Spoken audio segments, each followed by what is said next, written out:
बीड कारागृहामध्ये जी घटना झाली त्या संदर्भात बोलण्यासाठी आपल्यासोबत महादेव गित्ते यांच्या पत्नी मीराताई गित्ते आहेत। ताई, तुमच्याकडे काय नेमकी माहिती आहे, नेमकं काय झालं तिथे? माझ्याकडे ही माहिती आहे की जो हा प्रकार घडलाय ते सगळं काही खोटं आहे। तर वाल्मिक कराड व सुदर्शन गुले ह्याच्यावर मारहाण न होता मारहाण महादेव गित्ते म्हणजे माझ्या पतीवर झालेली आहे।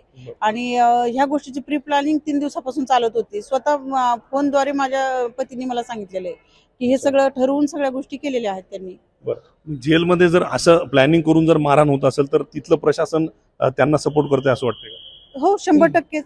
प्रशासन पूर्णपणे वाल्मिक कराडच्या हातात आहे सध्या। तो जसा नाचवतो तसे प्रशासन नाचते। तर अंजली दमन यांनी अशी मागणी केली की वाल्मिक कराडांना तिथं VIP ट्रीटमेंट मिळते, त्याच्यामुळे त्यांना हलवून यांना न हलवावं असं त्यांचं म्हणणं आहे। हो, बरोबर बोललेत ताई। त्यांचं म्हणणं ते एकदम 100%। कारण का, वाल्मिक कराडला VIP ट्रीटमेंट मिळते तिथे आणि त्याच्यामध्ये हस्तक्षेप म्हणजेच आवाज उठवणारा एकमेव महादेव गित्ते आणि हा महादेव गित्तेच वाल्मिक कराडला जड जातोय। या कारणामुळे त्यांनी बरोबर त्या पद्धतीनं वाल्मिक कराडनी महादेव गित्तेंना बाहेर काढलंय। म्हणजे माझ्या पतीवर अन्याय केलाय। एक तर त्यांना मारले, मला CCTV फुटेज हवेत की त्या ठिकाणी कुणी कुणाला मारले ह्याचे, कारण जेलमध्ये तर CCTV फुटेज तर असणारच ना।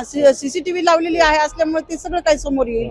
मग ते दाखवा ना तुम्ही। घंट्यामध्ये तुमचा जेलर म्हणतोय की वाल्मिक कराडला आणि सुदर्शन गुलेला मारहाण झालेलीच नाहीये आणि याच्यामध्ये अक्षय आठवले यांचं नाव घेतलं गेलेलं आहे आणि गँग वगैरे हे सगळं वाल्मिक कराडच्या गँग आहेत। तिथं 4 माणसामध्ये गँग तयार होतच नसती।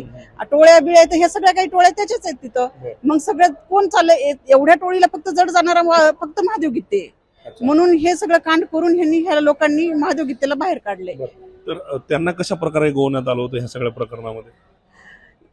महादेव गित्ते जे आहेत माझे पती, ह्यांना अशा बऱ्याच गोष्टी माहिती आहेत आणि हे सगळं काही कांड काय काय करतात काय काय नाही या गोष्टीची सुद्धा त्यांना मदत काय करणार आहेत ह्या गोष्टीची सुद्धा त्यांना चाहूल लागली होती। यांना मारहाण करण्यामागे काय उद्देश असू शकतो यांचा, वाल्मिक कराड आणि त्यांच्या गँगचा? एवढाच उद्देश असू शकतं की कारण का जो त्याचा लाड पुरवला जात नाहीये तिथे, त्या ठिकाणी महादेव गित्तेच राहणार नाही तर मग त्या ठिकाणी सगळं काही साम्राज्य फक्त महादेव हेच वाल्मिक कराडच राहणार ना। आता ह्याच्यावर तुम्ही काय मागणी करणार? उद्या पोलीस अधीक्षकांना भेटणार आहेत तुम्ही?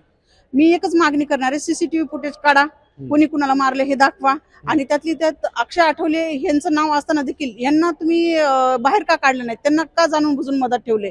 मग याचा अर्थ असा आहे की मदत काहीतरी डाळ शिजत आहे आणि ह्याच्यामध्ये अक्षय आठवले ह्याच्या पण जीविताला धोका आहे।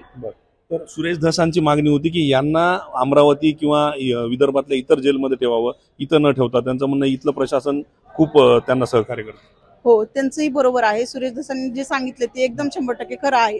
पण मेन म्हणजे कुणाचंच काही चालत नाही ना, एकमेव त्या वाल्मिक कराडचं चालतंय।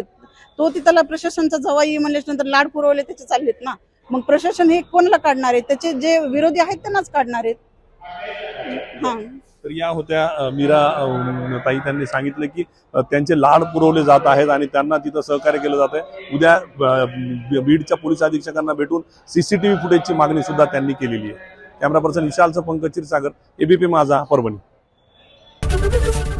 ABP माझा, उघडा डोळे बघा नीट।